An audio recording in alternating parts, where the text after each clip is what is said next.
The reviewer brings something unique to the genre, personality, voice, perspective. Everyday City Commentary took this category pretty neatly, actually.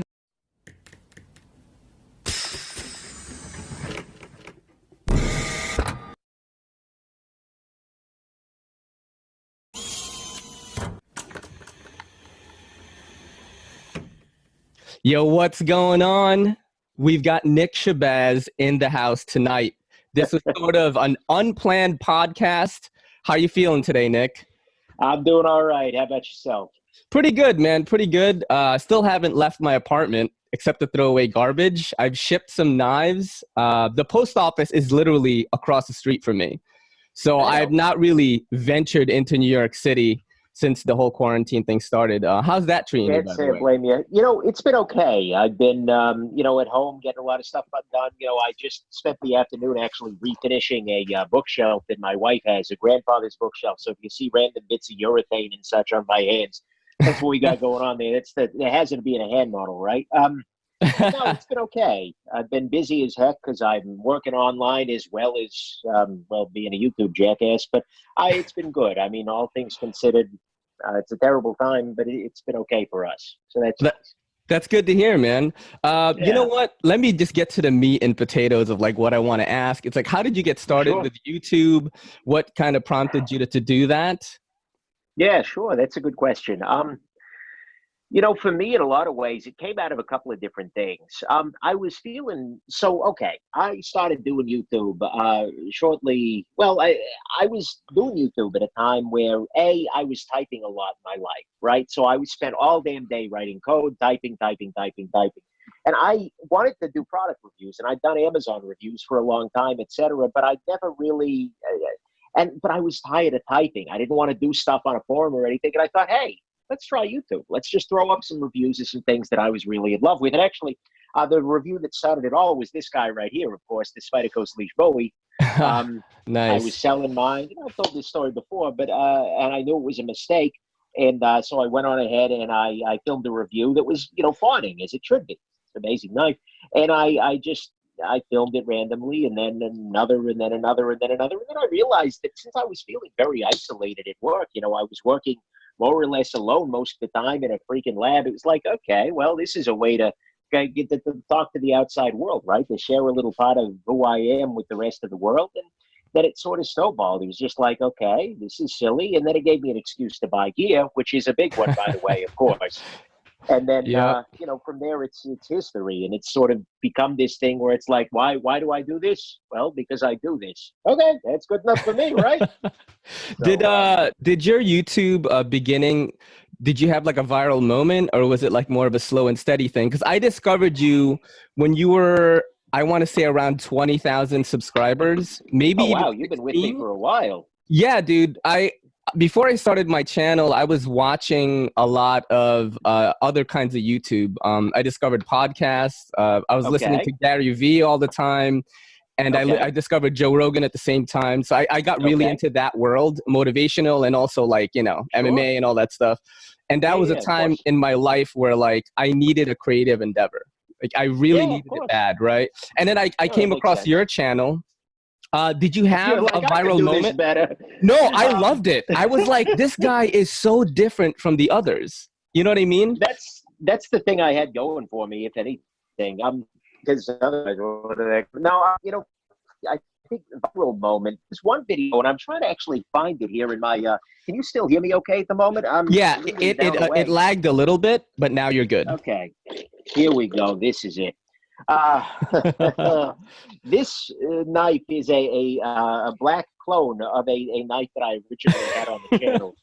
In many ways, terrible knives have made the channel what it is today, alongside the awesome ones. And a video that was related to this called the Master Knife. I watched that one. Bad it broke me. Yeah, that one it went a little tiny bit viral. What I mean by that is I suddenly got like maybe 10,000 views on that video, maybe more than that. But I gained about 150, 200 subscribers in a day at a time when I had very, very few generally. So the Master Knife, in a lot of ways, was the closest to truly viral I've gone. Yeah, so, this has been crazy. Sort of but I never had a moment where it was just like, oh my God, suddenly I have all these subscribers. So it's been a long, slow haul. Honestly, it's been a lot of just slow and steady, right? Yeah, I mean that's that's the main thing with it is. Yeah, pushing out video after video. I try to talk about this with a lot of the YouTube EDC and gear community, and I try to just get their take on it. Like I had another guy here. His name is Mr. Old Man. He's a pretty young guy. I think he's 22 or 21. He had a viral moment though. He's been doing YouTube for over 10 years, and he had a knife collection video that went viral. He has over 3 million views on it. He's like, banking like $400 just off that video a month. He's a good buddy of mine now. And, it's interesting how we all experience different things, YouTubing. There wasn't like one single moment that really made the channel different. Recently, my video, I did 8 pounds of knives from the TSA. So again, if I was smart, I'd just review awful stuff. But no, I mean, that one also had a lot of prominence, but it was also during the time of quarantine, right? Where everyone's looking for something to watch, and 8 pounds of TSA knives sounds about like people's speed, right? That was an awesome video, by the way. A great idea for a video, too. That was not an idea, actually, that I came up with. That was a buddy of mine, Chris, who has trolled me over and over again. Just said, Nick, you're going to get a package. And I get this package, and it's 8 pounds of something. And I'm like, what the heck? And then it was that. It turned into It's so gold. Crazy. And a lot of rhyme. I was going to ask something here. When were you like really shocked? I know people send you a lot of stuff, right? And people, that's sort of where I'm at right now. Like I'm not monetized, although I can. I don't have a Patreon. I'm not doing links or anything yet. I'm thinking about what to do. But people, since I started the podcast, and this is going to be episode 35, actually, they've really gotten to know me, and they feel like they can trust me, which is what happens with a podcast. So people send crazy stuff all the time. Like I have a guy named Bobby, not Bobby. That's what I call him. He sent me a CKF More 5 and an Alexander Chaburkov large Striege in one package. Nice. And I was like, I mean, what was like the first knife that someone sent you to kind of check out? Maybe even not to keep, that you were like, oh shit, like something happening. I was just thinking about this the other day, actually. There was a guy on Reddit who liked my reviews, and I don't remember his name now, and I feel terrible about that. But he sent me, I want to say, it was a pair of ZTs, and I don't remember exactly which ZTs they were, but it was just, I think he loaned me these, and it was just like, oh my God. Like, and I thought to myself, what, do you want me to like PayPal you collateral? He's like, no, I trust you. Like, why do you trust me? Exactly. But, so it's kind of, and then it sort of, I had, my buddy Jim drop these boxes that were, $600-700 worth of gear in a single, it's just like, holy crap. And then it's kind of escalated because I think people realize that as you grow in some prominence, the amount of pain I would experience from burning them grows larger and larger. And so after a while, it's like, they start really trusting me. And, like I had a guy lend me a Stan Wilson non-flipper and that's like, those are like $8,000 if you can buy one. And it was just like, oh my God. Like, and I had to have a discussion with him. Like, are you sure? Like, are you insured is the other thing. Like, $8,000. Man. It was amazing. It was an amazing knife, and I never would have gotten a chance otherwise. So thanks, Stanley, for doing that. But it was just like, oh my God, how is this? How do you trust me with this? And so I'm super careful, but What's crazy is I feel like knife and EDC YouTube in general is still like in its infancy, man. YouTube has these monsters in every other category but us. You know what I mean? And I feel like you were one of the people who could cross over into the mainstream because I feel like you have a really good chance in doing that. I mean, you're in this trajectory where you're just massive. I mean, I wish that I had more time to prepare this podcast because normally what I would do is, ask people what they want to ask you, right? I put something up on community YouTube. I have one guy, shout out to Seems Logical, who comments 30 paragraphs on Holy every crap. video. Well written, eloquent, English major, just, loves There my you stuff. go.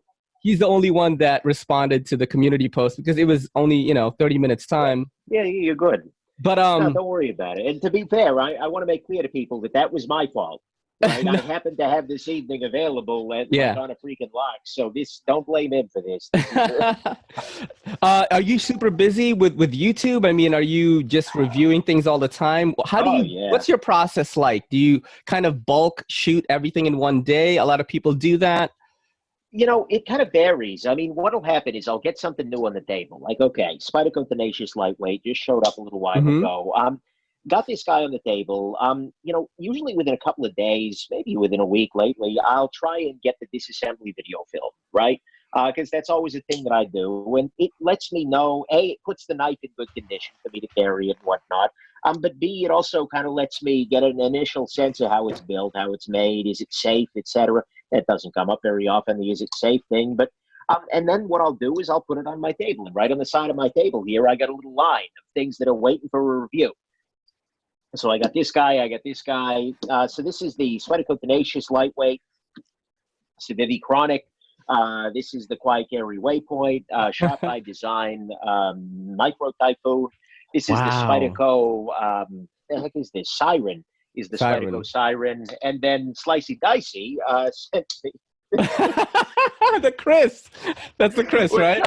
It is the Cold Steel Voyager Chris, and I'm trying to figure out how the heck to do this thing. Oh man! It's like, what are you gonna sacrifice a pig with that or something like that? Yeah, I don't know. I'll try and figure. Oh, and of course the Alemic. This guy just showed up. Busker? Whippersnapper. Oh, Whippersnapper. Okay. Wow. Yeah, this one I purchased outright. So it's a thing. But so I just have this line of things on the table, right? And so in times when I left the house every day, I would look at my I'd look at my kind of the edge of the table and go, okay, sure, and I'll throw this guy in the pocket. Then I'll carry it until I feel like, you know what, I'm good, I got it. And then the next time I'll throw this guy in the pocket, carry it. And then usually what happens is like some weekday evening or maybe on a weekend morning, I'll spend some time and just sit down and write. I'll take the piece and I'll have it in my hand and I'll sit there and I'll write out the good, the great, the bad, the ugly, bullet points, right? And kind of just think about it and process the time I spent carrying it, how it worked in the hand, how it used, how it cut, etc. And then at the end of it, I have myself a review. And sometimes that process is really easy and quick. Sometimes it's like pulling freaking teeth. But at the very least, I can just sit down and film the review. And honestly, filming the reviews and editing, I don't do editing. Like and that's one way that we're very different, by the way. Yeah, But, man. I tend to try and do one shots, and that way it's like upload is the same thing as edit. And once it's on my computer, it's up to YouTube. Wow. Low production value, but no, it's great though, man. Yeah, it's just you have your personality shines through in your videos. I think that's really what people enjoy. The disassembly stuff, all the crazy kooky like videos like the TSA one. Whether it's just like a coincidence that it happened, like that's what people really enjoy about your channel. When I first started, I knew that I didn't know a lot about knives. I didn't even know how to edit, man. I didn't know any of that stuff. I didn't know anything about, I knew a little bit about music production, but I didn't know a lot about vocal processing or anything like that. I had a partner that I was producing music with that did all that. Nice. Okay. I was more of like that, I feel that this is the right way to do that melody, but I wasn't classically trained. So I didn't really have anything, and I must have spent a year at least just studying like how to do YouTube, watching cinematographers, picking which app to edit.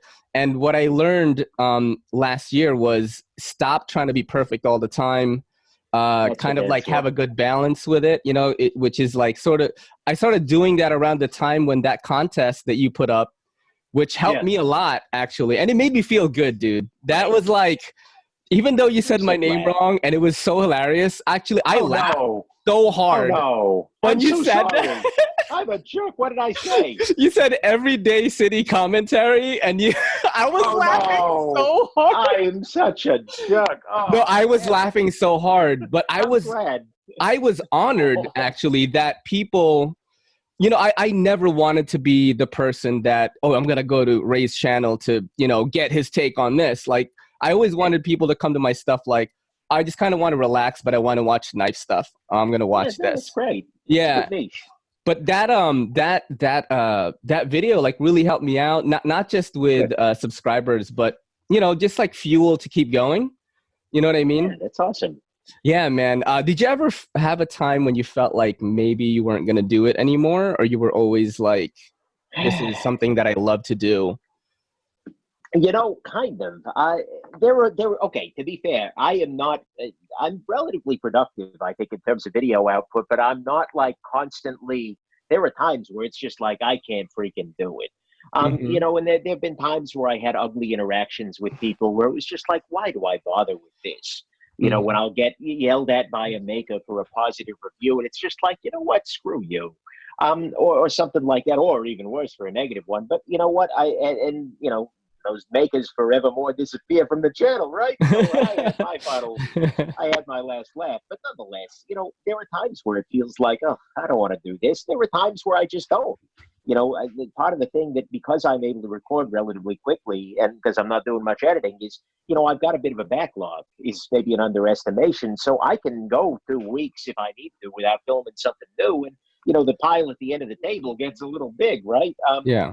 But, you know, it makes it a little bit easier to be able to take some time off and make sure that I'm filming. Because generally when I'm filming a video that I don't want to be filming right now, but I'd much rather be, you know, I don't know, working on stuff for work, or maybe even sitting down with the wife and watching TV or something crazy, you know, like that. That's when I tend to make the worst videos. I mean, my commenters argue I always make the worst videos, but nonetheless, it's sort of I have the advantage of when I'm feeling burned out, I can kind of stop for a little bit, and it doesn't really. It's pretty transparent to people. It's not a major, you know, people are like, where'd your channel go? Do you have videos already uploaded and scheduled to release? I just started doing that, and it's a game changer for me. It is.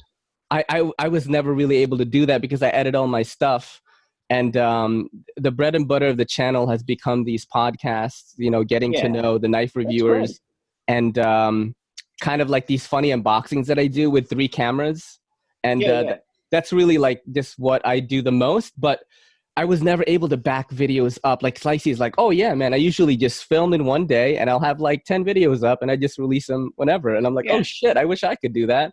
Because those reviews, an actual review, right, where I do the what's dope about it, what's whack about it thing, that will take very little time to shoot. But will be anywhere from 4 to 6 to sometimes 7 hours to edit it. I edit everything on my phone. Everything is on my phone. Everything. I edit everything on my phone, and like I'll have bullet points like, okay, I got to film the pocket clip now. Okay, I got to film the blade shape in this angle. That's how I do it. But so I'm not able to back up videos like that because YouTube isn't the only thing I do. I wanted to ask, you have videos backed up and you just release, you don't on a schedule? Kinda, yeah. I don't like for a while I was doing a very strict schedule. Like I would know what I was releasing 2 months in advance, but then I realized that, you know, times, I know, right? The times change, and there were times where it's like, you know, okay, and I try to time my videos kind of appropriately, because what I mean by that is like, okay, there are things that people are very interested in, right? Where it's like, oh my God, Nick, you need to get a video out about X, and so I'll fast track that when it releases sooner. There are videos that, you know, no one knows that's a thing, right? So why, you know, I don't need to hurry, or in some cases it's amazing and I need to hurry. But I also try and do things like, you know, okay, what did I review recently that was a little like, okay, this is a CKF 520, 520, amazing knife, but it's really expensive, right? This is like a, you know, $500 plus knife. And rare, right? They're all rare. Relatively rare, yeah. They're a little hard to get. They're making multiple runs of them now, thank God. But you know, so I'll drop something super freaking bourgeois like this, but I also then make an effort to also drop something budget that same week. Or, you know, to not go or I did a review of a Touch Sparrowhawk knife recently, you know, $1,200 handmade custom. And then I tried to make an effort to review some stuff that's, you know, more accessible too. Because I don't want to be a channel that's just doing high end and just doing low end. I want to have that mix. And so That's great. scheduling that far in advance kind of made that a little harder. It's like, well, if I bump this, then I have to bump this. So instead, I just kind of like usually on Sunday afternoon, I'll sit there and go, okay, what do I want to drop this week? And, kind of lay that out, right? And it works out. What do you feel? How do you feel about Civivi, by the way? Because that is a brand that has kind of like exploded since it came out, and you have one on the table. How do you feel about the brand? They are the 700-pound gorilla right now, I think, in the gear world. I got a bunch of Civivis around here. Me too. Who doesn't? I know, right? They're amazing now. Yeah. The Praxis, the Shredder, and the Chronic here. Mm-hmm. I think that they're really good. They are doing such good work for the price that a lot of people are going to be really, really interested in them. And it's going to be very hard, especially for companies like CRKP or, some of the American brands making in China. It's going to be real hard for them to keep up when they're dropping things like, the freaking Shredder it's an amazing knife with this kind of an action 2 years ago. Yeah. Like, oh my God. Yep. Would have been a $300 knife. And it's like, nope, here we are. Yeah. And they've got so much stuff. They got weight reduction. They have all these features, people were like, we want more D2, and they just put D2 on everything. Yeah, the biggest issue Civivi's got, as you damn well know, is that they're doing something every day. Like every damn night that they're dropping, it's like you can wait 10 minutes and see the next one. And it's like, guys, I know. It's a little much. Yeah. Like, choose your best designs and drop those. You don't need to do them all right now. Thank you. Mm-hmm. So you do think that they are a good brand? Oh, yeah. Yeah, I like them a lot, man. You know what's funny? This is probably the knife that drew people to my channel. I don't know if you've ever seen this video Cedric has, from Cedric and Ada, and that's how he discovered my channel. This is the Sandra Knives Clemente, the first one. Yeah, that's a hell of that was the Blade 2017, I think they released that, right? Mm-hmm. It's tungsten carbide. Yeah, the blade is tungsten carbide. I had to, save money and pick it up. It was $9.95. And the reason why I bought this knife, this is actually what got me hardcore into collecting. You got the TCK. Nice. Yeah. They sent me the first run, the one with the carbon fiber and the red. My dad's name was Clemente. And then this Italian knife company made a Clemente knife. And my dad had just passed away. That's around the time I started my channel. Oh, thank you. It's all right. I was like, I have to buy this thing. It's like a sign or whatever. Yeah, and that video, a lot of people, they were like, oh man, I just lost my dad too. The opening line of the video, okay, it pans through the knife. Mm-hmm. And it says, some people say you don't become a man until your father dies. And there's like piano in the background. Ooh. Yeah, it was a very cinematic video. I poured my heart and soul into it. Yeah.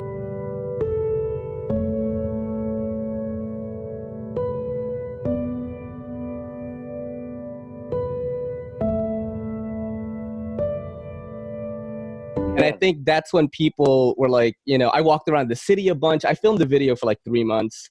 And that's kind of like what really got me into knife collecting. But I don't really buy a lot of expensive stuff. The Apex Pass Around group is kind of what fuels this channel. You're a part of that, right? Do you still get any knives from them anymore? Or I am, yeah.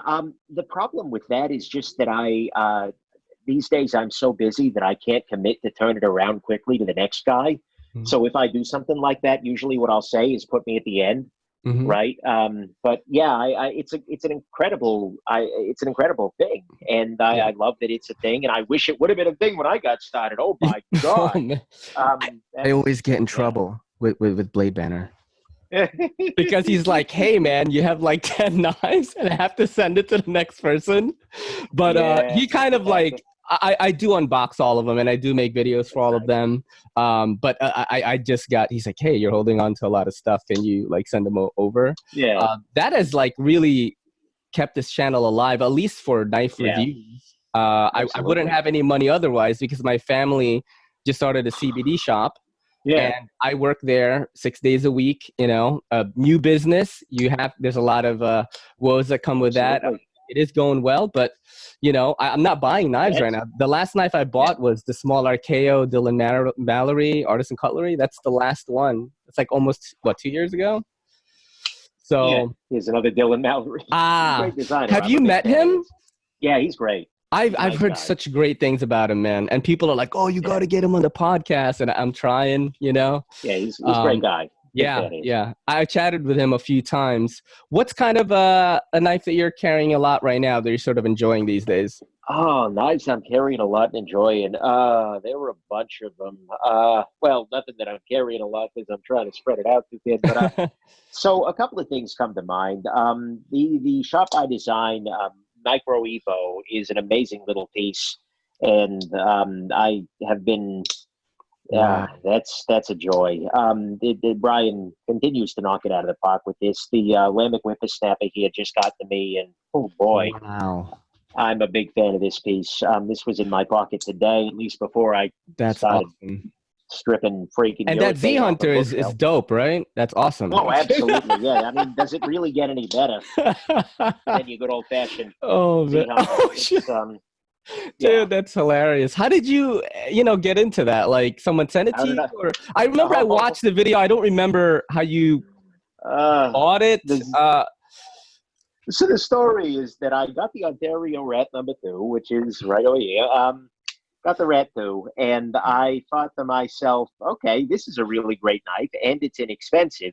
I should find something terrible. I should go and I should get a gas station knife. And so I walked home from work one day, and I happened to stop at a gas station.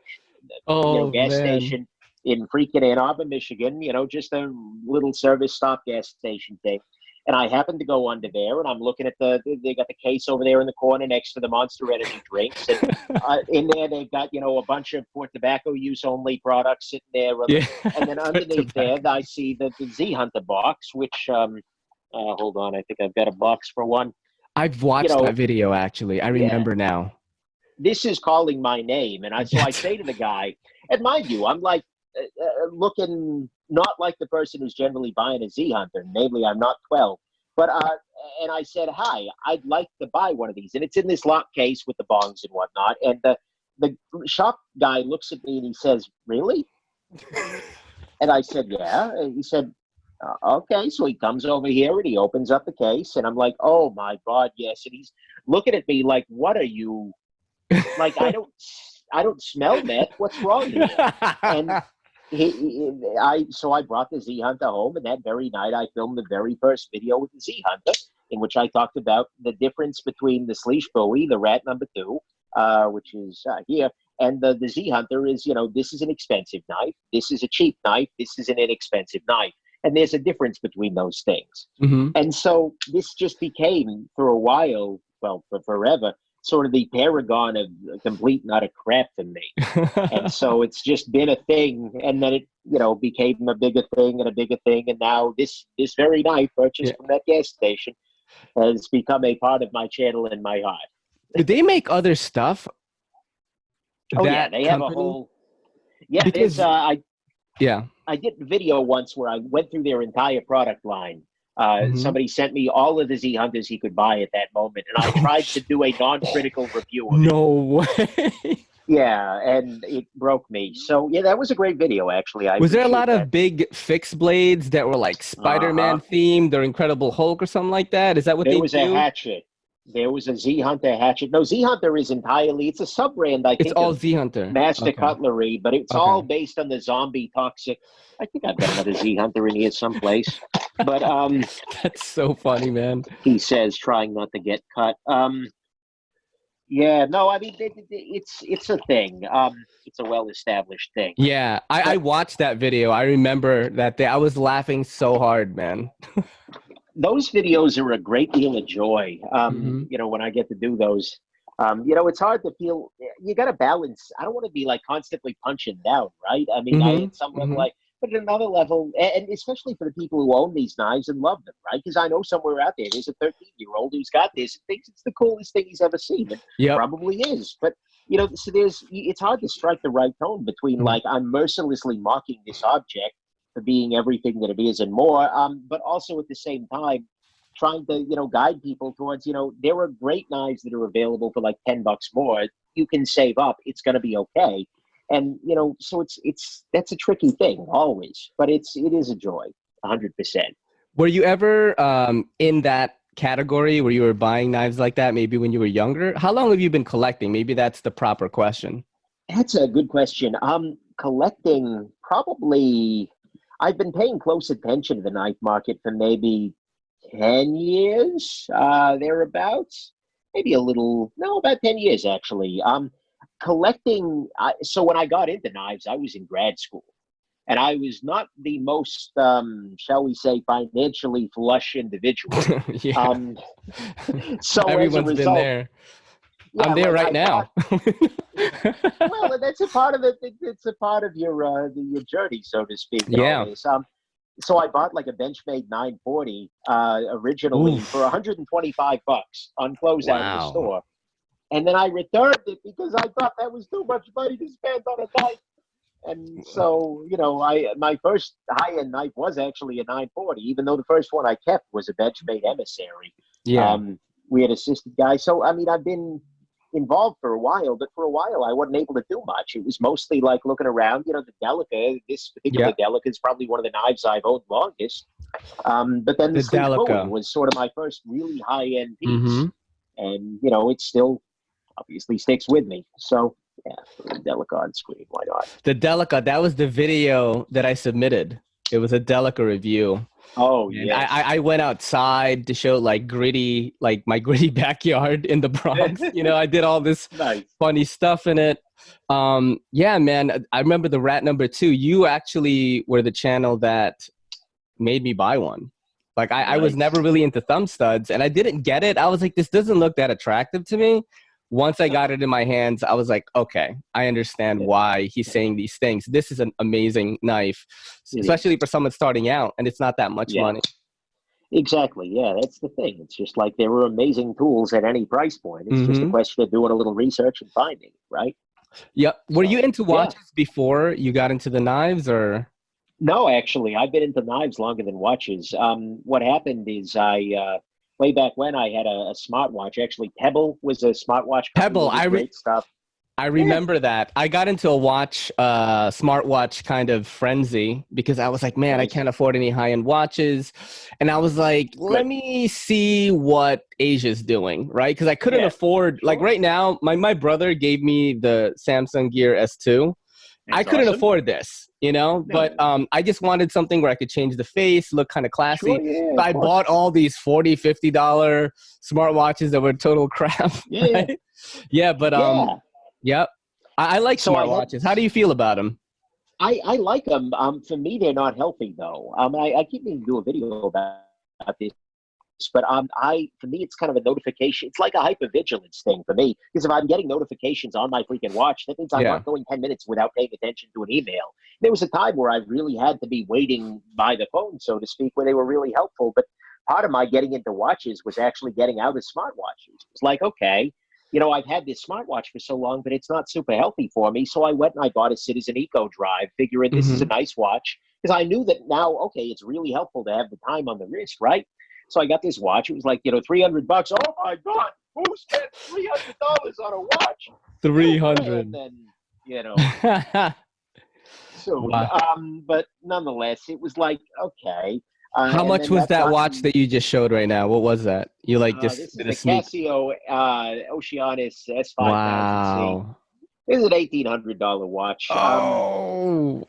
And then I've gone as high as $6,000 now. Dude. I know it's man. dumb.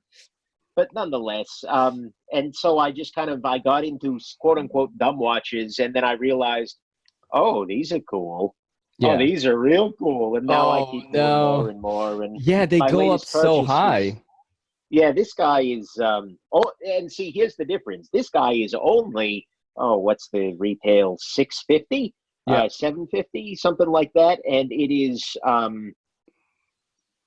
it's amazing, but again, the idea that I would say just $750 on a watch, this is how crazy I've become. So no, I wasn't always into watches, and in some ways maybe I shouldn't have gotten there, but here I am. So yeah, I'm scared, man. Best. I have a guy. Get into watches. I have a guy. His name is Wachak on Instagram, and he likes all my stuff. And he messaged me. He was like, "Oh, I really like this knife." He's into EDC, right? Yeah. And then I I was like, oh man, yeah, I really love your watches, right? I think he's the owner of this watch company. And I was like, oh, how much do they run? And he was like, $6,000. And I'm like, oh shit.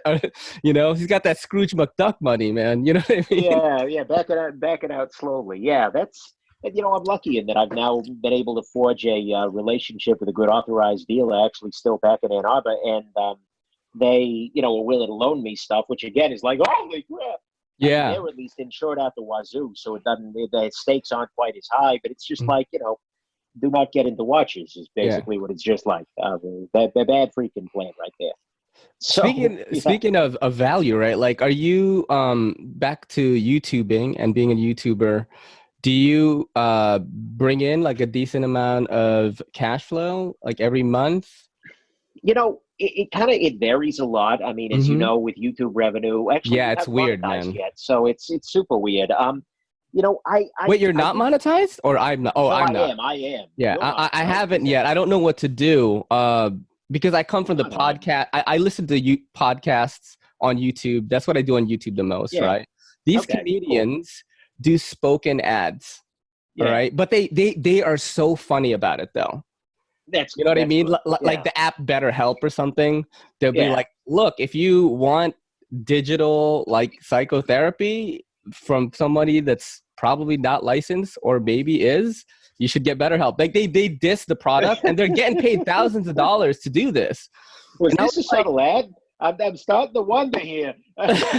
So I did the same thing for like a silicone ring company that was giving rings away in the Apex Pass Around group. And I like photoshopped my face on like a girl's body in a bikini. And I was like, look, if Benchmade wants me to go to Blade Show in a bikini and give out mini reptilians, I'd totally do it, right?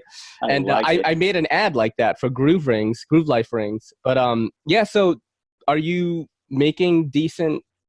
So it helps a little bit. And if nothing else, what it helps is it allows me to do both crazy things and nice things. What I mean by that is like it allows me to do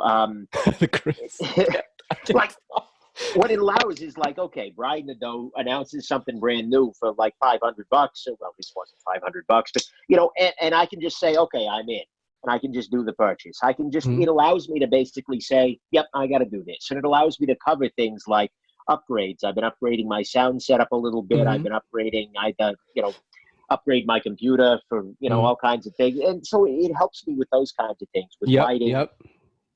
Speaking of lighting, man, I have you to thank for that translucent film thing. You made a video. Oh, yeah. I used this film. I bought it again after I moved because I ran out, and it's the best, like, out of everything I've tried. I'm using it right now. Notorious EDC. I think you know about him. Or you know him, I've talked to him a few times. Okay.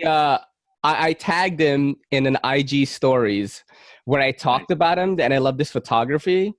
And then he messaged me, and it was so funny, the conversation. So he messages me. He goes, oh, man, this is wild. Like, who is this? Like, who's doing these podcasts? I was like, dude, that's me. He was like, wow. So I tried to, ask if he wanted to be on. He has his own podcast now. Yeah. He invited me to come hang at New York Custom Knife Show. I didn't get to go.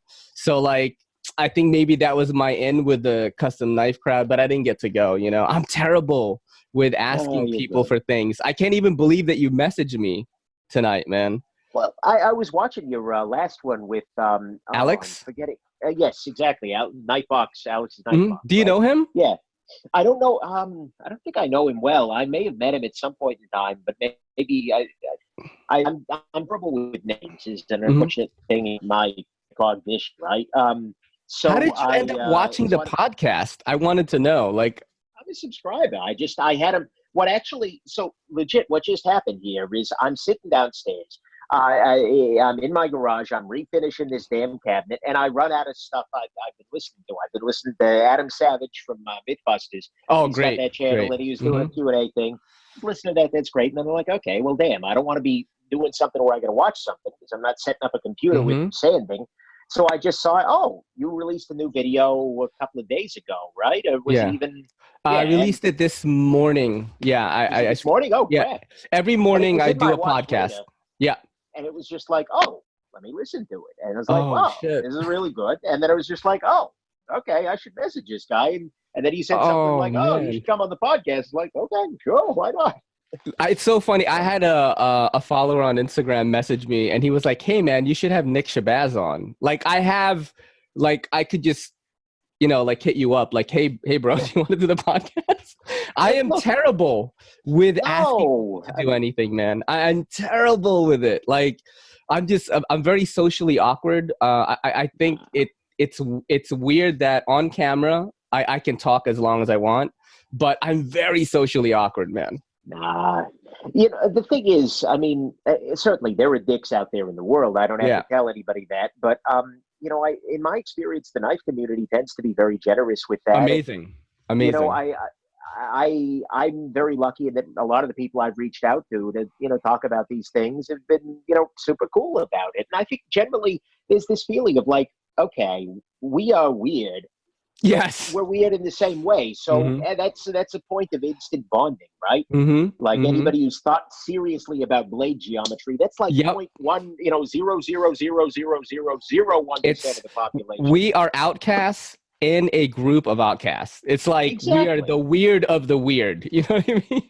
So you can't be a dick about it. Like, oh no, I mean, and so I don't have time to talk. Unfortunately, I get a bunch of freaking messages on Instagram every like 30 messages a day or something. So it's like I can't do everything, but I really try my best to get out there and talk to people and not to be a dick about it. And so I'm glad you made the ask me. I'm very happy to be here, right? Everyone is gonna be happy to watch this, man. You know what? It's funny because I came from the nightlife world to this community, which was like a real breath of fresh air because everyone is kind of just like backstabbing each other in the nightlife scene. I know you listen to the podcast a little bit, and you like electronic music, right? I do, yeah. I'm a big, but like old electronica by and large. I haven't kept up as much with the new stuff. Right. You talked about Sasha and Digweed. I'm sure you've listened to like Dubfire, PVD.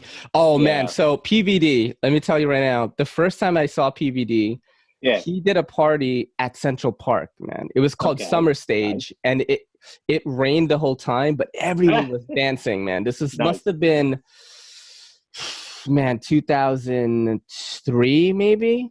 Okay. Yeah, and it was amazing. That's when he started playing a little more like progressive, and it was really great, man.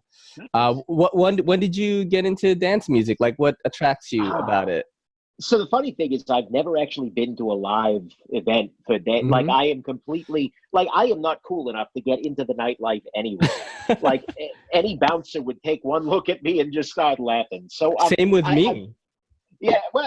Because Asians weren't allowed really before. When I started partying, I want to say this was early 2000s, maybe early 2000s. Yeah. If you were Asian and you weren't with hot chicks, you would have to be fully dressed up. Like I'm talking about like slacks, long sleeve shirt, while you had to be good looking, everything, man. Yeah, you had to have money or something, or they weren't going to let you in, or they were going to like hold you back. So I didn't experience, when I was a DJ and I was able to cut in like at some of the biggest clubs, I abused the crap out of it. Oh, sure. Yeah. That's awesome. So what got you into it? Yeah. Honestly, just by chance, a good buddy of mine, a guy named Matt, just started giving me, this was tapes. This is the era we're talking about here of like drum and bass, that kind of thing. Drum and bass, nice. And like high BPM stuff. And then I sort of found, by going to rec stores and what I finding sort of the trance genre really, and that jumped in for me. And so I, all throughout high school, college, was really into and all remotely, all listening at home, that kind of thing. But like Sasha, I think one of my very favorite albums remains Expander. It's a weird album, but it's amazing. Sasha. Yeah, Sasha's great. But then, just kind of going deeper and deeper into it. And, that whole world, and like Ministry of Sound was making great mixes around that time. Man. Yep. Yeah, you know what I'm talking about. And so I feel like you know, it's even rarer to find trans people in the knife community. That's why I bonded so much with Alex, because he was like, dude, I listen to trance all the time. And I'm like, oh my God. I can't find that like usually just in everyday life. I mean, there are more people into dance music now. What's crazy is I was on my YouTube earlier, and Armin van Buuren was doing a State of Trance like nice. A live show for like 900. I don't know. It was a lot. I remember when I first started clubbing, Armin was like, "Yeah, I'm gonna do this internet radio show," before anyone was doing anything. And now he's just this huge guy, man. And it's refreshing to find a knife person into trance. Yeah, it's crazy. Yeah, frankly, to find a human into it. I mean, most of the time people are like, "What the heck are you listening to? This is like beeps." Yeah. But the thing is, like, it's getting better, right? Like Daft Punk. I love Daft Punk. Random Access Memories was one of the very best albums that's been put out in a long ass time. And it did, and overall, a lot of the stuff that I think was sort of, that I consider to be classic electronica has merged into the mainstream. A little bit, yeah. Yeah, and so I think a lot, it's becoming more, I don't want to say acceptable. It's not like people kept me, out of the good parties, so to speak, for listening to electronica, but it was just like, it's nice to see that going mainstream. It's nice to see more of these things, because I'm loving some of the new stuff that's coming out, even in the pop scene. You know what? This feels like my kind of era, right? Everything is electronic now. Everything is electronic. Everything is produced electronically. I'm on all the social media platforms because I'm trying. Yeah. I am representing the EDC community on TikTok, man. Like, I'm not even kidding. I did one TikTok video where it was just like the Z Hunter with Fela Kuti's Zombie, and they immediately took it down, right? Yep, yes, exactly. And it was just like, okay, well, I guess I'm not doing TikTok. I've solved that riddle, and then this is a tip for anyone that wants to get into TikTok. I'm gonna say it right now, because I do feel that TikTok is the emerging platform. And I'm on all of it. I'm not biased. I'm on Twitter. I'm on Instagram. I'm on YouTube. I'm on TikTok. I try a little bit of everything. I listen to people who know about social media you know what I mean? Like, I'm not even that successful on social media, but that's what I like. That's what I love doing the most. Making a video, putting it up online, chatting with people about it, seeing how to make it better, connecting with my audience. That's what I love the most. So TikTok, I've solved that riddle. So you can't open the knife. Let me explain.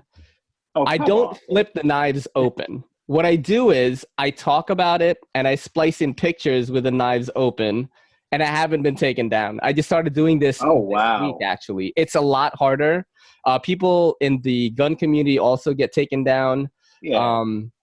But I assumed it was just because I wasn't a white girl wearing yoga pants and dancing. So you know what? I have not gotten into the dancing yet, but it's funny. I am the cool uncle to all my nieces and nephews because I'm on TikTok and I have like a few hundred followers. They're like, "Oh shit, you want to do the?" That's awesome. It is a thing. Like I try to. We're primarily on YouTube and Instagram, the knife community. Yeah. You know what I mean? But I think that I have knife people message me on TikTok like, "Oh, dude, I can't believe like there's another knife person here. Like, I love Spider Codes." Yeah. I think I did like a Sage 5 video, and I used like one of the trending songs in it, and I did exactly what I told you, which I spliced in pictures, and they were just like so happy that we were there. So it is definitely a platform if you are kind of serious about doing this as a side gig to get into, because I do feel that it may overtake Instagram. Although I've heard YouTube is creating a TikTok kind of thing now. I'm sure they're trying. I mean, they try to do Instagram stories too. And I mean, it's a thing. And, look, at some level, I would probably try more and I would fight. But it's like, we're dealing with Instagram, who's gradually pushing the knife world out. I know. What is up with that? It's like, I mean, it's the same thing that's up with TikTok, right? I mean, it's okay. And at some level, it's like, okay, screw you. And so, like, putting effort into TikTok for me is just like, and I don't have enough freaking time to deal with Instagram and YouTube, right? And then email too. Yeah. But, I don't need another 50 messages a day, thank you. It's like and that's a really ugly thing to say, but at some level, like, there are only so many damn hours in the day, and every minute I'm responding to a message, I'm not filming one of these guys. How much time do you use, by the way, on YouTube, before I forget this question? Because I have ADHD, so like I definitely forget. How much time do you put into your YouTube and your Instagram? Are you constantly thinking about it? Because I am constantly thinking about it. So I don't know if everyone shares that plight with me. Like, I turn it off when I go to work. I mean, that's my big thing, is because this isn't my day job. Never could be. I get a whole video on why, but maybe not never, but very unlikely to be. I like my work, so I can turn it off for that. But at the same time, I wouldn't be shocked if I was spending 2 hours a day still on YouTube on the days that I'm not on YouTube. And then, my weekends are just like 13 hours or something of YouTube, and very often it's like, my wife is often working the weekend, so I'm just at home.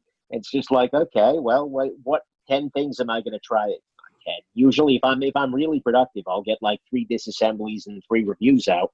But it's like, that's what I'll try and do, but it's a lot of time. And then the Instagram is usually just like downtime. It's like, I'm between freaking Zoom meetings at work, and so what am I going to do here? I'll pick up Instagram and see what everybody's doing. And so that's kind of, but it's a big time sink. It's it's a lot, but that's okay.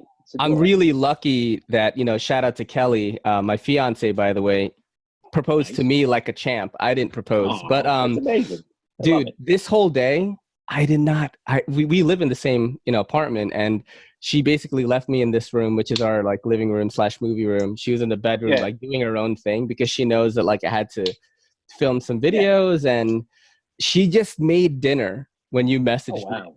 Right? Oh no, I'm sorry. And then I was like, listen, I have to do a podcast. And she was like, she's like, what? And I was like, yeah. And I said, well, it's with Nick Shabazz. And she was like, take all the time that you need. Like, she knew who you were, bro. Like, she knew. I was like, listen, with Nick Shabazz, gotta do it. You know what I'm saying? So yeah, I'm lucky that she understands all this stuff, because I am constantly thinking about, okay, I've got that knife coming in. Oh man, I should do that review, but I don't have time. Sometimes I feel like I'm like slacking, kind of. I don't have the creative juice. I want to talk to Advanced Knife Bro about this, actually. If you do know him, like, if you could put in a good word for me, man, because I am one of his. I am a big fan. I don't consume a lot of knife YouTube anymore, but when I think of just a channel that inspires me whenever I watch their videos, it's like Advanced Knife Bro. He puts so much work in cinematography, absolutely, scripting, and he was talking about this on another podcast where he's like, man, I just get burnt out, and I just don't have the creative flow to write a script. And then I was like, man, I always feel like that, Yeah, he's a great human. I had the opportunity to, when he came out to live in California, I had the opportunity to sit down and just have dinner with him, and it was just like, it's always nice when you meet somebody and you're just like, wow, you're actually, and it's not that I thought he was a bad human at any point. It was just like, wow, you're even cooler than I thought you were going to be. And that's nice. So yeah, I'll happily put in a good word with him. I mean, he's a great guy. Speaking of dinner, right? You're a vegetarian, right? Am I wrong on this? Yes. No, I'm veggie. How has this quarantine affected your eating habits? Like, is it harder to get food, or I know you're a picky vegetarian, according to Frankie and Bird in the video that I watched. This is an old one. So I do remember that you guys met up for dinner, and he was Bird was like, he's a picky like vegetarian. Yeah. So, I'll be honest, it's not been bad, because honestly, who the heck is buying veggie burgers? Like, you go to the grocery, I mean, seriously, like, I buy the things that I tend to purchase are morally and physically repugnant to many humans, right? Like, you go into Costco and they haven't had a run on fake sausage. So it's been pretty good for me, all told. And I do a lot of like pasta. I do a lot of, so, that spot's not bad. It's like, oh, you can't get any meat. My wife's not a vegetarian, so it's been a little tricky. How does that work, man? Is it tricky? Like, Not I really. always wondered because my ex before my fiance now, who I was with for 7 years, who I was with when I first started the YouTube channel. So like a lot of Nice. people messaged me, were like, "Hey, didn't you have a different girlfriend before?" Like, so No, I upgraded. I know, right? But you know, she's a vegetarian now, and then I Yeah. was wondering, like, oh man, I wonder if I could have dealt with that. Not that I don't have anything against it. Some No, you vegetarian could. food is absolutely Good. delicious, man. No, You and know? it's a choice everybody has to make for themselves. And Yeah. my wife, the way we kind of work it is that she will. All I ask is that if she makes something meaty, she makes something for me as well. Hmm. So I'm happy to sit there with her as she has chicken or something like that, and it doesn't bother me. And when we go out to eat, she'll do a steak or whatever, or whatever else she's doing.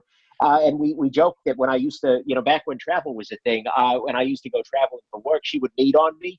Like she'd drop me off at the airport and then go to the grocery store and buy a bunch of different weird meat varieties and, cook those. And so like every day that I'm gone, it's like a freaking, Just eating a lot of bouquet meat.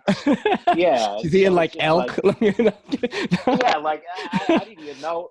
Like if there was jaguars out there, she'd probably. So it's a thing, and like some of it. I'm going to be honest with you here, and I'm sorry, I'm going to lose my main viewer contingent, but Yeah.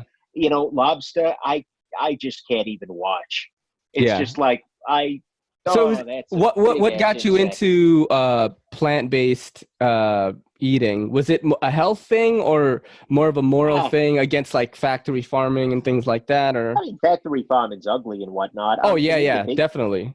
The biggest issue for me is just that I never liked meat that much. Like I was always a guy who I ate burgers and chicken fingers if I'm eating meat. And so it was never a big deal. And then I was just thinking about it like, you know what? I'd be kind of pissed off if somebody killed me and ate me. So Oh shit.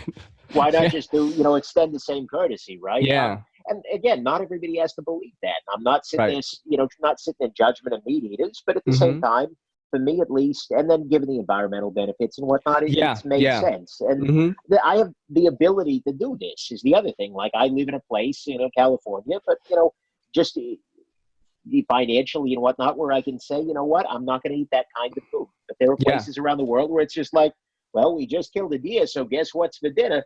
And it's like there I couldn't do it so much. So and if the time comes where it's like I have the choice of not eating or eating meat, I'm probably going to eat some meat. But at this point, it's gotten to the point where it's been, good Lord, it's been almost 15, 16 years now of vegetarianism. So at this point, like meat is just like, what are you? My brother is weird. plant-based right now, actually. And he tried it because he's on American Ninja Warrior, and he's 40. Get this, brother is 46 years old and shredded. I mean, he is jacked. Okay. He had a brain tumor. They said he would never walk again. He would never be able to sing in key, like all this weird stuff, because it wasn't cancerous, but it was a big one. It's like a golf ball sized tumor. And after that operation, he was already fit before. He got even more fit, and now he's an American Ninja Warrior. They asked him to run on the seasons like every couple of years, and he decided to go pescatarian first, which is just seafoods, no land animals, and then now he's plant-based right now. With maybe sometimes he'll have like turkey if he's at a family gathering or something like that, but mostly just plant-based. And he says he feels better, man. So, and it's performance, in terms of the climbing and all that stuff. So, I totally don't know whether that's the case, but it's at least for me. But at the very least, it's not a choice I've regretted making. And it's at this point, every time and it doesn't help that my fiance, wow, it's been more than a year and a half now. I think I know this, but it helps that my wife is sort of a kill it and drag it over a match style meat eater, where it's like, she wants her steak to be able to be saved by a skilled veterinarian. And so she's, so for me, it's just like, no, I'm good. I think we're okay there. The further I am from who the animal was, the better off I am. But again, no slight intended. Speaking of California, right? I know you just moved there. How long have you been there? And like, what's it like being a knife guy in California? Has things been different? Have they improved? No, I mean, honestly, so I've been in California for a year and 3/4, something around there. I'm in San Diego, and San Diego's, frankly, it's a military town more than it's anything. And so there, it's, like I walk around with a knife in my pocket. I've never had anybody give me this, the Pocket clip, like on the pocket clip? Yeah, absolutely. Yeah. And I carry in pocket all the time. At work, that's the only even, way. I'll take it out at work when I need to use it, and people are just like, "Oh, you got a knife?" Like, yeah, why don't you? I don't know. Like, okay, problem solved. And so now people come and get me when they need to open a package. But anyways, that is what they come to get me for too. Even at my shop, they're like, "Hey, Ray, can you help cut this thing?" And I'm like, "All right." They know you got a knife, and then they're like, "What the heck? That's fancy." Like, yeah, well. Yeah, one time I had to cut something at a Christmas party, family Christmas party. Yeah. But it was like 30 people. Like they knew I had one, and people were all like weird about it the first year, but the years following after, they were just like, "Hey, can you cut this?" Yeah. And there were definitely times where I'll carry something a little bit more subtle, like, here we go, a little Benchmade Propers, something like this. Nice, easy. Yeah, this was a gift from a good friend of mine. But anyways, it was there were times where you go something a little more subtle, but then, honestly, it doesn't really, I don't know, it's not a big deal to me, and I try not to make it one. The biggest issue, honestly, is the automatic law. You have to have, in California, any automatic needs to be under 2 inches. So you have like a launch 4 and it's fine, or something like that, the small ones, right? Like the Protex Sprint, Calmigo, etc. Protex, honestly, they're, an hour and a half north of me. Great folks. And yeah, I mean, but, they're, so that's put a bit of a crimp in things. And just like in terms of people want to send me some fancy auto for review, it's like, I can't actually carry it here. So I can't even have them in my house. Yeah, exactly. Yeah, my crazy. deal, right? Like, it's crazy. No Bali songs, which is fucked up since I'm Filipino. That's all of these damn knife laws. If you look closely at it, it's racism, right? Yeah. It's like, what do we make illegal? Well, okay, Mexicans had Bowie knives. Let's make those illegal in Texas. Oh, now the songs, those came with Asian people. We better make those illegal. Stiletto switchblades. Oh, Italians, right? Have those. It's like you look at every damn knife law, it's like the freaking meme with the Scooby-Doo. Like, you pull the mask off, oh, it's racism all along. Like, come on. Stop and frisk. Who do you think anyways, I digress. Have you ever been in New York City, Nick? I have been once. For any period of time, yeah. Mm-hmm. Beautiful place. Yeah, it's man, I love the city.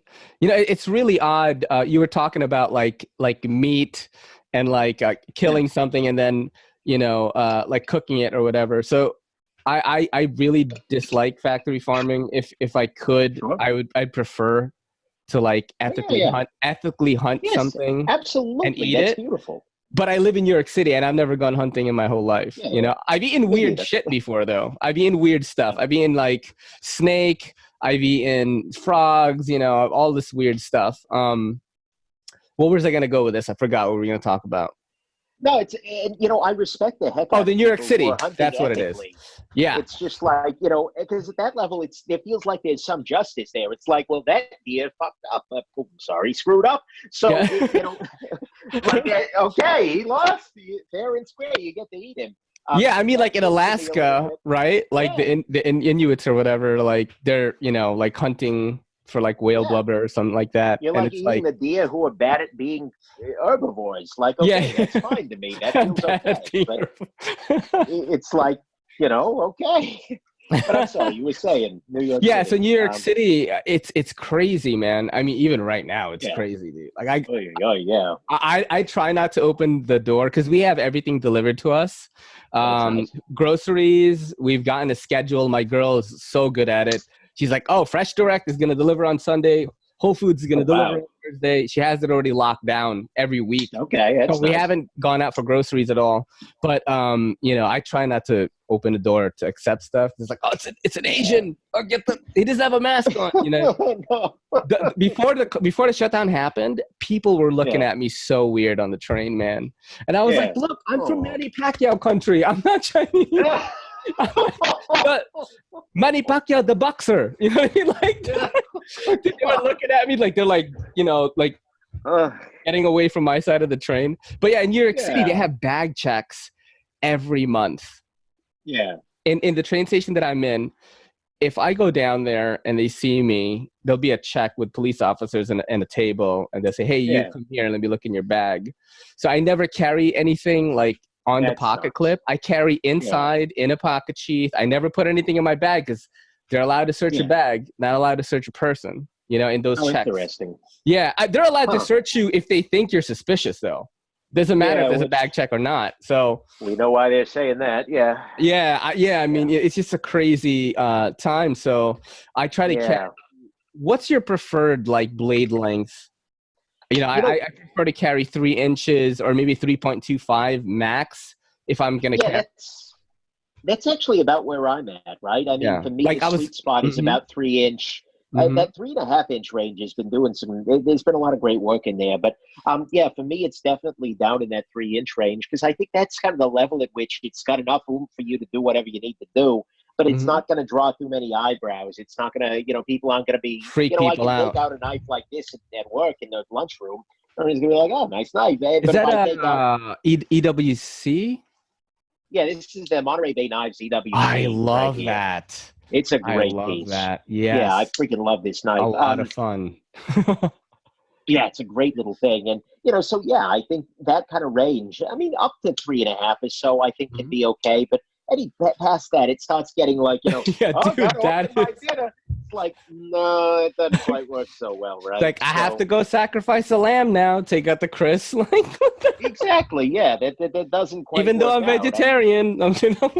Yeah, like, you can't just say, oh, I've got Salat practice after work, right? So it's sort of I go for that 3 to 3.5 inch range because I think for most people, especially as you go a little fancier, I think most people see something like this and they think, oh, this is an Alambic Knives Busker, by the way. Let's watch it. And people look at this and they're not even looking at it as like, oh, that's an edge weapon. It's just like a nice thing. Yeah, it's just like it's a pretty object. And, so I think there's an element of protectiveness or, let's see, where is my... you can get things that look a little bit more traditional. Like this is a Pena Knives Zulu. Very nice. And it's just like, this is going to have a feeling for a lot of people. It's just more like this is, it's just a little pocket tool. And so I think you have to manage the fear for people a little bit, or even just a little bit of wood. There's a PRM atom. And that can go a long way towards making people feel at home. I was going to ask about that. Yeah. TRM, have they hit you up or anything? Do you have any communication with them? I know that when you review one of their knives and it's a hit, their website gets all screwy. I've been told that by people. Have they ever, talked to you like thank you or something like that? I've talked to them. The TRM folks, Les and Marianne, they're great folks generally. And so, I met them at shows and whatnot. And, we talked a little bit. And, especially when I'm saying something very nice about a product, I'll tend to actually reach out to the maker ahead of time. Because at this point, it is getting to the point where a really good review will have a concrete effect on a maker's, day. And certainly on keeping their website up that day. And so I'll tend to say to people, okay, I'm about to give... Like I think with the EWC, I reached out to, this is Monterey Bay Knives, reached out to Sanford and I said, Sanford, I really like the EWC. When are you going to have a bunch of these available so that I can, release the video that day? That way people have a remote chance in heck of getting one. Of getting it, yep. Yeah, and I'll do similar things when I reach out to, and so I've talked to the TRM folks before and, basically said, with the Atom, like, you have an amazingly nice knife here and I'm going to say nice things about it. So you do, have fun. Or are you into the Atom more or the Neutron? I like the Neutron. So this is the Neutron. This is here we go. Here's a pair. This is the Neutron down here. This is the Atom up here. And honestly, I I like both of these substantially. They're Yeah. both amazing knives, but I like the size of the Neutron better, but I like the Atom a little bit more in terms of fit and finish. What I really want is for them to do a baby Atom, where they take all the things that they improved in the Atom and build it at Neutron size. Like, oh yeah. But they're both amazing. I actually won an Atom in a raffle in the Apex Pass Round group. Oh, yes. So whoever reviewed it, some knives that are sent to us, whoever reviews it gets a chance to win it in a raffle. So TRM, that's awesome. I won it the day after Marianne and I had our first conversation on Instagram, right? I reviewed it. She's the nicest lady. I watched her on the Knife Junkie podcast, that big town hall one 2 weeks ago. Such a nice lady. And somebody posted my review in the TRM Facebook group. I didn't. Nice. And it's so funny because in that video, I wear a wig made out of magazines and pretend to be my mom, and I love the Atom. And Marianne was like, "You have a great voice." I've heard Shabazz talk about him, Cedric and Ada gearing outdoors, Slicey Dicey, my mom, even my cats. Internally, I'm laughing so hard.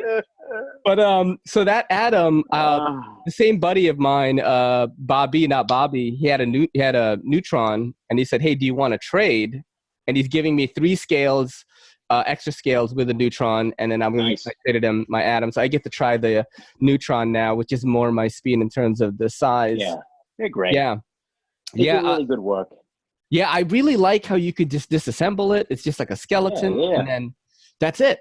I never take my knives apart. I really got to. People keep telling me you have to do that. You get a better feel for it. Look, you're doing it right now on the pod. That's what you get. You get that skeleton, and you just put the thing on top. It's genius. Yeah, you just drop another scale in. It's beautiful. Yeah, I agree, and it's something I'd love to see more companies doing. Oh man, it's awesome. Why Spyderco doesn't offer without, well, actually, I know why they don't, because they're doing the sprint run thing and cash it in, but why they don't offer 50 scale colors for the freaking PM2 is completely beyond me, right? I mean, it would make or like Civivi. Oh my God, could Civivi clean up by selling the freaking shredder and then just saying, okay, we got here's some scales, different scale colors, buy one. Higher end, that brings the whole aftermarket scales, also. Man, I love all this stuff. Is there anything that you want to, tell the people at home listening? We've done over an hour. It's just breezed by. I don't know how much time. I loved it, man. It was very, very loose. I felt really chill. You're one of my idols, as everyone else in the YouTube community. You've kind of you were definitely one of the people that I watched, and I was like, man, I didn't have to do better than this. No. It was just I just wanted to do something creative, and I saw you doing it, and you were just yourself, and I was like, wait, I could be like that. I could be like myself, and people watch it, and and that's why I'm here, right? That's why when I listen to your podcast, just this is a genuine, nice guy, and he's doing cool things, and he's passionate about that. You know what? I'd like to chat with this guy, and so that's. Thank you so much. Yourself. I mean, that's serious, and I think that's kind of. If I'm going to tell anybody anything, it's okay. I mean, remember that at the end of the day, I've got a number of subscribers now. It blows me away every day. I don't quite believe it, but here it is. But at the end of the day, I'm just a jackass who likes knives, right? I mean, at the end of the day, that's what all of us are. That's what every last YouTuber, that's every, and so, I'm not going to guarantee you that I'm going to spot your message, because Instagram puts everything up in the, but send me and there's a chance I might not see your email, or especially if it's just hey, Nick, the emails that I never respond to are hey, Nick, I need a pocket knife that has these 15 features, that is in one of these 3 materials with one of these 4 steels, and I need it for $50. And it's just it's I need M390 in it. Yeah, and it's just or just recommendations are really tough, because it's I could, if I spend 20 minutes thinking about the perfect knife for every email, there went my evening, right? And so, but remember that we're just people, and we're just passionate about it. Yeah. So don't, drop the breakdance, right? I mean, send the DM, say hello to people, and at the end of the day, the community is what it is because people are. We're all crazy in the same way, right? And so, yep. You know what? Before I forget, I wanted to ask you something. Yeah, please. Two things. One is Blade Show. Yeah. Oh, you just wore that Batman mask the whole day? Is that what you did? Oh, Blade Show. Yeah. No, so Blade Show, I was incognito for most of the show, and then for the after party event that I was at, I wore a latex Batman mask for 3 hours in a hot warehouse. That was not a great approach. The nose sweat is a thing when you're wearing a Batman mask. So that was not great, but yeah, that's, generally speaking, I just kind of wander around quietly, and there's a joy there. But yeah, that's how I rolled there. Wow, that was so. And Blade HQ, I remember that interview. I was talking about this with Kelly, my fiance. I said, look, man, this guy is kind of like this mysterious person that everyone watches, but no one knows what he looks like. He did a Blade HQ interview. Oh, sorry, like the camera with my Batman. Yeah. And you were just like, it was just your back. Like, yeah. What was that experience like, man? Like going over there and doing that. It was surreal in a lot of ways because, hey, that was the first time I was meeting like Ben at Blade HQ. And that was great. I met, I didn't really know the Protec people very well. That happened at Protec's factory up in California. And so the way it worked out was that Ben at Blade HQ said, hey, Nick, we're going to be, an hour or so north of you at Protec. Hey, would you be willing to come up and do a night banter? And I said, well, sure, I'd love to do something like that. And it was great because Ben and I had chatted a little bit from time to time. Just I gather he's a fan of sort of night journalism generally, and calling myself a journalist is, by the way, kind of illegal. But hey, I'm sitting with it. It was his words. And so that was great. It was great to meet him, but it was also the fact that Dave at Protec, kind of both welcomed me to the factory with open arms, although gave me a little bit of ribbing, which was well deserved. But the fact that they were willing to do that actually meant a lot. It was it was a weird shot, right? It was really weird. But I talked with the Blade HQ guys, I talked with Ben, I talked to David. It worked out, and it turned out to be sort of its own little bit of fun. Not everybody like, why is this jerk sitting there with his back to us? Does he not respect us? Like, did you just take this video personally? Really? But I think that turned out really well, but it turned out well because both Ben and Dave are amazing people, and both of them were willing to understand that, and at this point, the anonymity thing, the Batman mask thing has become more of a joke than anything. It's like, I mostly do it because it amuses me at this point. But, it's just, I appreciate very much that they were willing to work with that they were willing to have some fun with it. Because I definitely... It was a great interview. It turned out awesome, yeah. And that's because Ben and Dave are amazing. They do really good work, and Protec, their work is just incredible. And actually, hold on just a second here. Sure. I got to pull something out of the. Okay. Because that interview ended up costing me a bunch of freaking money. Really? It did, because at that interview, when I went out to visit Protec, they had on their table a couple of knives, in their Ultimate series, and that's the ones like this that have the engraving on them, that have the mother of pearl kind of stuff. And so when I got out there, I hadn't handled one of those in person. I'd seen them in the case and such, but I just said, I remember saying to Dave at Protec, like, Dave, oh my God, these are good. And he said, yeah, I know, right? I said, yeah. He said, do you want one? I said, oh, man. Yes. Because I moved to California freshly. Yeah, and you could carry that there, right? Yeah, and this is one of the few knives that I can carry in California. That is beautiful, man. So I got on their book, so to speak. I said, next time you do a run of sprints, I'm buying one of your Ultimate Customs. And without my knowledge, he actually had the engraver put my logo Oh, on the it. gem. Yeah, because... Hey, who made that? Who made that for you? The logo? Yeah. This did? is actually no. I wish I were that good. This is a buddy of mine actually who I met through the channel.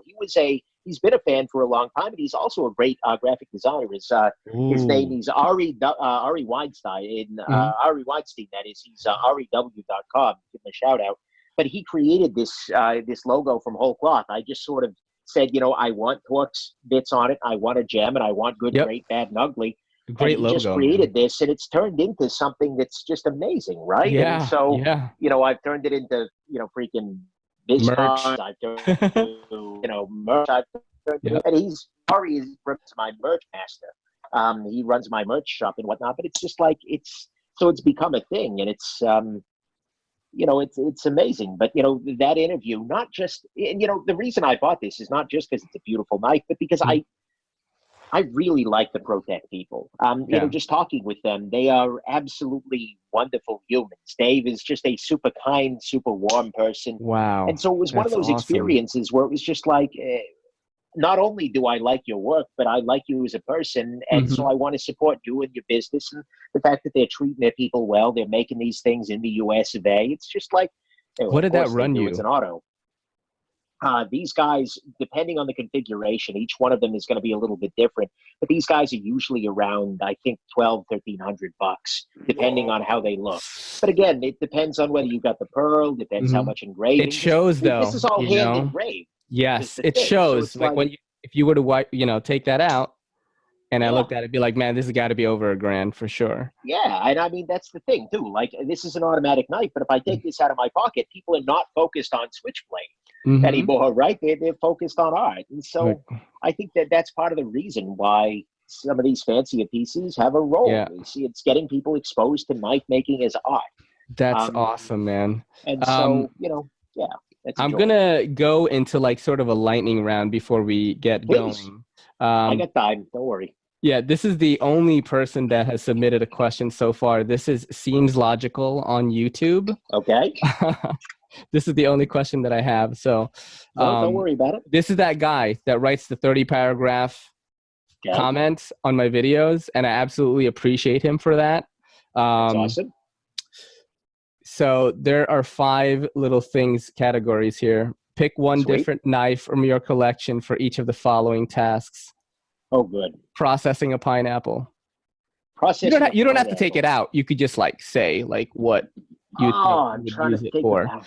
And what I could do is I could splice in a picture or something when the final edit is done. Okay, processing a pineapple is going to be my Spyderco Nirvana with a regrind by Razor Edge knives. This has got a fair amount of. Your video cut out for some. Oh, it's back. Sorry it's back. About that. It's I back. just got a no problem. Phone calling me. It's okay. So, this guy has a regrind by Razor Edge knives. It's got plenty of length for it. It's nice and secure. This is a great knife.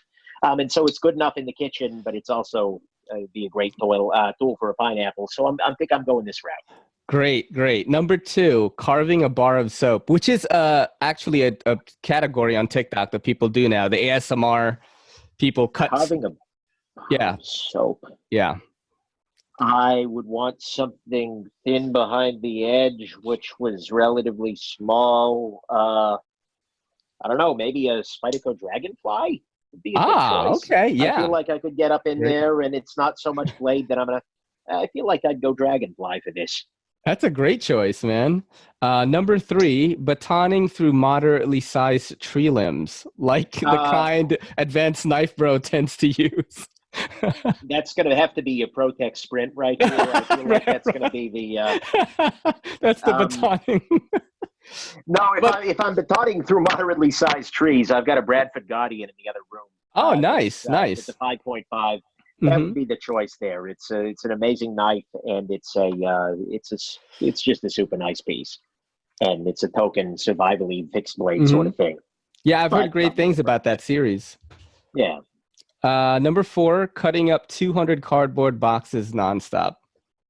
200 cardboard boxes nonstop. It's got to have retention then, right? I mean, that's kind of... Yeah, that's kind of where I'm going here. That's like that's like one day in the life of of Pete from Cedric and Ada. He's just cutting. Actually, I mean, if I need to have the maximum, I mean, the tungsten carbide citrine blade, you know just as well as I do. Yep. It's no slouch. And so in terms of pure cutting performance, this guy, and it's super thin. I wish it weren't a slip joint. They're releasing some new ones that aren't soon, but it's a slip joint for you? This is the second version is a slip joint. I got the first one. I think what happened was they saw a video of me with the Clemente, and they were like, "Oh shit, this guy spent $1,000. Let's like send him a free TCK." So I got the first one of TCKs. It's a frame. It's a liner lock. Yeah. No, this is the second version, the slip joint. So I'd probably go here, actually. That's a good choice. The only downside is the ergonomics aren't amazing. So, I mean, the Atom would be another choice, as would be the actually, I just got this actually from a super generous viewer. This is a Spyderco Advocate, but with the flipper tab ground off, and it's M4. And M4 is no slouch. So, I think it's got reasonable blade stock. This would be another nice and, reasonable ergos. This could be another good choice for that. But good question. Yep. Number 5, preparing a meal for your wife.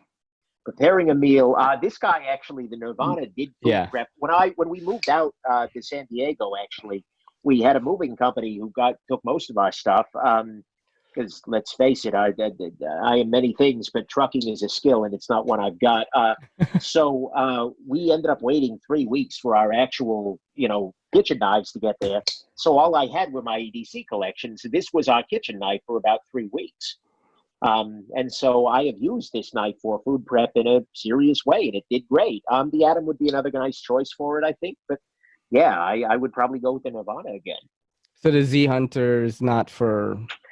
No, unfortunately, the Z Hunter, I think, is the only thing he's done a good job of cutting is his way into my heart. Let's put it that way. What's the oddest thing? This is a question for me. I'm sure you get asked a lot of emails asking you to review things. What's like the oddest thing a company has ever, inquired about you reviewing? How family friendly is this show? Oh, I curse all the time. I talk about like balls. Okay. It doesn't matter. I recently was so a couple of things come to mind immediately. Okay. Exercise bands, for some reason. Like I will occasionally get Chinese product manufacturers, and I'm not saying it's just the nature of the beast. Like people who do their stuff mostly on Amazon will send me, any random thing. But like exercise bands, I had one person who was very aggressively trying to make me review exercise bands. Like I got like 6 emails from these people, and at the end it was just like, A, why me, and B, no. Then I got contacted by a company that does shaving implements meant primarily for Manscaped. Region. Manscaped? Indeed. And I sent them a message back saying, yes, but you realize it's going to be the entire review will just be a series of pube jokes. Yeah. And they never got back to me. And then what's funny, Nick, is that you mentioned that is Manscaped is when I watch these comedians on their podcast, that is a big sponsor of a lot of those funny spoken ads I was talking about. Where they, where a comedian will just be like, look, just shave your junk. You know what I mean? Like just really funny about it. And they're getting paid money, So yeah, I know, right? I would love to just like go in on a product and just be hilarious about it and get paid for it. And I told them I was going to do that ahead of time. And I guess they decided, no, we're not interested anymore. And then the weirdest one by a mile was that I got contacted by a representative for a company that produces, shall we say, toys for the male enjoyment. Okay. Does the company's name rhyme with right? With right? Yeah, No, actually. The end of the... Oh, no, it's not. Okay. No. That would make sense because I review a lot of flashlights, Hey, Joe Rogan, used to be one of his early sponsors was the Fleshlight Company. And he openly talked about that. Yeah, I thought it was that. You know what I mean? I was like, this is like a power tool. This is like a serious, like... And I got this email, and it was like, you've got to be kidding me. And I went so far because it was like, I'm acting as the agent for this company. And I went so far as I emailed the company saying, hey, some jackass is claiming he represents your company and contacting social media people. You should be aware of this. This had to be a prank in my mind. Yeah. The guy said, no, actually, he works for me, and it seems like our audiences overlap. I said, how do you expect me to do a tabletop review of a male pleasure device? And especially one that looks like it's got a freaking 10 horsepower motor with it. It's like, well, I don't know. It was just a thought. And like, well, thank you very much, but I get demonetized enough. Thanks. That same company is now has a valuation of $3 billion. I am sure they probably found with the quarantine influences willing to make that the truth. That's so funny, man. That's for damn sure. So yes, that's probably the weirdest product I've ever been asked to review. It's just like, how do I even do that? Like, the disassembly's got to be like a disassembly and cleaning. Mm-hmm. No, I think we're good. And just like, I'm picturing like turning this on, like, oh, no. So I contemplated, like, is there a way I can do this somehow? But if they like, allowed you to like, be hilarious, but I don't know I think you would just get demonetized or something, man. It would raise enough eyebrows, I think, Yeah. that sooner or later, like, YouTube is already, I think there's probably a part of them that's thinking, like, should we ban all these knife people? And, you know, I don't it's part of know. the reason I'm into watches, but, you know, do you think see. that's going to happen? I wouldn't be shocked. I mean, that's part of the reason why I'm not going full time, right? Is that, you know, I know that all it takes is some new executive at Google to say, okay, well, we got to shut down the firearms, the yeah, that is true. Because the sponsors are being really weird now. You know what I mean? I think a lot of people still view, rightfully, knives as outdoor tools, or in some cases as man jewelry. But increasingly, I think there's that pressure. And so, you know, there's a part of me that figures sooner or later that's going to fall. And, you know, we saw that with Instagram, right? And given Facebook tends to be a little more evil in everything. Are you on Facebook a lot? No, I deleted I'm not really Facebook on it, profile. man. Like, for me, it's a matter of pride. And mind you, I'm on Instagram, and that's no better. But, you know, that's where the knife community is, unfortunately. I kind of hope, honestly, that Instagram just kills it, that they just say, nope, all knife content. And we're just YouTubing? So that way we can, that way it's YouTube or Twitter or something better. Yeah. Because I'd love to be completely out of Mark Zuckerberg's sphere and get a little bit away from that kind of flavor of evil. But you know what? I upload one knife video a day on Twitter. And I talked about this before. So everyone on my Twitter is basically like young, Black, Latino, gamer people. Because my homie who's on it and his fiance were like, hey, just follow everyone that we follow and they'll follow you back. Yeah. So that's my demographic on Twitter. So that's awesome. I have to be like, yo, Twitter, sup? Like when I make the videos. But and look, that's a wonderful thing. I mean, one of the things that the knife world could use a little bit of is diversity. Let's just be real here. Hey, some people ask questions, man. They're like, hey, where can I get that? Is that legal where I live? Like, they've hit me up. And it ain't even about race. It's just like people of different walks of life, right? I mean, the entire knife industry is marketed exclusively to men who know what tactical pants look like. And it's like, guys, come on, people, there were other... half of these damn knives could be great in anybody's pocket. You don't have to be some high-speed, low-drag white dude.